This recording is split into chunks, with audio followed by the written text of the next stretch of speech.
Lionel Messi ফিরেছেন দলে। এক মেসির ভয়ে যেন কাঁপা কাঁপা অবস্থা থাকবে প্রতিপক্ষের। মেসির সাথে দলে যুক্ত হবেন লাউতারো ও আলভারেজরা। সব মিলিয়ে ইনজুরি মুক্ত দারুণ স্কোয়াড আর্জেন্টিনার, কিন্তু দল থেকে বাদ পড়েছেন অনেকেই। তাদের অভাব নতুনরা কিভাবে পূরণ করবেন তা নিয়ে প্রশ্ন আছে।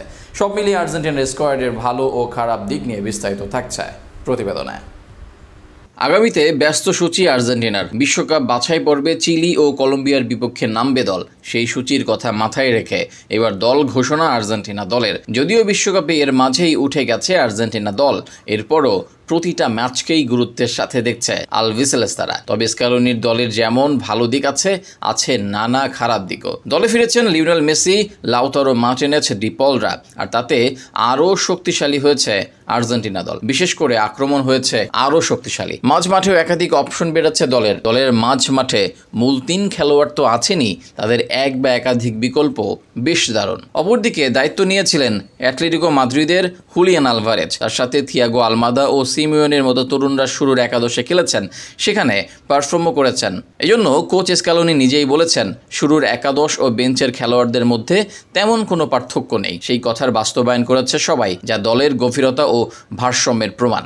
দলে একাধিক তরুণ খেলোয়াড় আছে যারা পারফর্ম করে দলে এসেছেন, যে কারণে ফুয়াদ বার করার সুযোগ পেয়েছেন। ক্যাস্তেনেলাস, ডমিঙ্গুয়েজরা সুযোগও পেয়েছেন। এর আগে তরুণ আলমাদা বা সিমিওনের মতো তরুণদের দেখিয়েছেন সুযোগ কিভাবে কাজে লাগাতে হয়। এর মাঝে আছে নানা খারাপ দিকও। ইনজুরি থেকে ফিরে ভালো ফর্মে থাকা সত্ত্বেও দিবালাকে স্কোয়াডে রাখা হয়নি। কোচ স্ক্যালোনি জানিয়েছেন, দলের স্বার্থে এই কঠিন সিদ্ধান্ত নিতে হয়েছে। আক্রমণে এমনিতেই অনভিজ্ঞতার ছোঁয়া আর্জেন্টিনার। এর সাথে আলেহান্দ্রো গার্নাচো ছিলেন অফ ফর্মে, সেখান থেকে তাই চাইলেই দিবালাকে নেওয়া যেতে পারত। অপরদিকে অভিজ্ঞতার অভাব আছে দলে। মেসি, লাউতারো, ম্যাকঅ্যালিস্টাররা থাকলেও অভিজ্ঞ আকুনা, মন্টিয়েল, দিবালারা দলে নেই। এর মাঝে আগে থেকেই নেই ডিমারিয়া। দলে কিছুটা অনভিজ্ঞতা আছে। সেই অনভিজ্ঞতা বিপদের কারণ হতে পারে আর্জেন্টিনার জন্য। এছাড়া ইনজুরি সংখ্যা মেসি, লাউতারোদের, শেষ পর্যন্ত তারা থাকেন কিনা সেটা নিয়েও আছে বড় প্রশ্ন। সব মিলিয়ে ভালো খারাপ অবস্থা মিলিয়েই এবারের স্কোয়াড। তবে স্ক্যালোনি জাদুর ছোঁয়াই কাজে লাগাতে চাইবেন, ভালো দিকগুলোর খারাপ দিক ছুঁড়ে ফেলতে চাইবেন।